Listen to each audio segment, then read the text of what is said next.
Xin chào các bạn, hôm nay nhà mình làm món gà ta nè, nhồi thịt bằm với lại các loại nấm như là nấm mèo. Thì ở đây mình có nấm mèo nè ha, thịt bằm rồi lại là hành tím, rồi nấm rơm, rồi gà thì mình làm sạch sẽ rồi ha. Thì ở đây mình chuẩn bị nè, mình sẽ ướp cái gia vị vào đây và để vào à, một chút xíu muối, trứng gà nữa ha và ít xíu bột.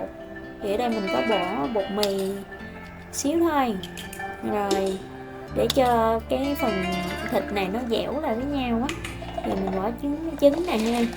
Thì mình đem các loại gia vị, xíu bột nêm, xíu tiêu, xíu muối, xíu đường, rồi mình trộn đều lên, sau đó rồi mình để vào con gà đó để mình hầm trong cái nồi áp suất á, thì là nó sẽ ngọt nước đó.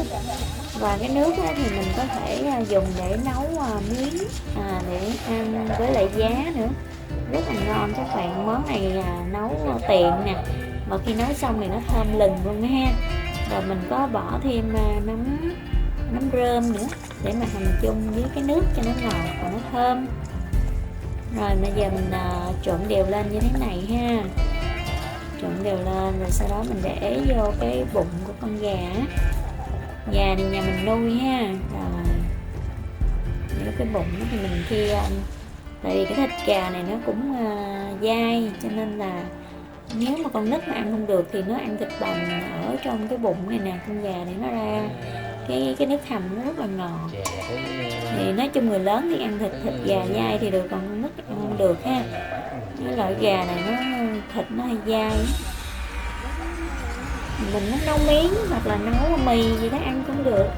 Và mình nêm gia vị trong cái thịt này như vậy là khi mình hầm xong thì nó ra cái nước ngọt rồi, không cần phải nêm gì nữa hết á. Rồi bây giờ mình cứ bắt lên bếp rồi đợi gà chín mình lấy ra thôi. Rồi mình xé bằng tay để nó nguội, mình xé ra nhỏ cho dễ ăn nha. Rồi đó, cái bằng công thức là mình chấm với muối tiêu nha. Xin chào và hẹn gặp lại, cảm ơn các bạn đã theo dõi nha.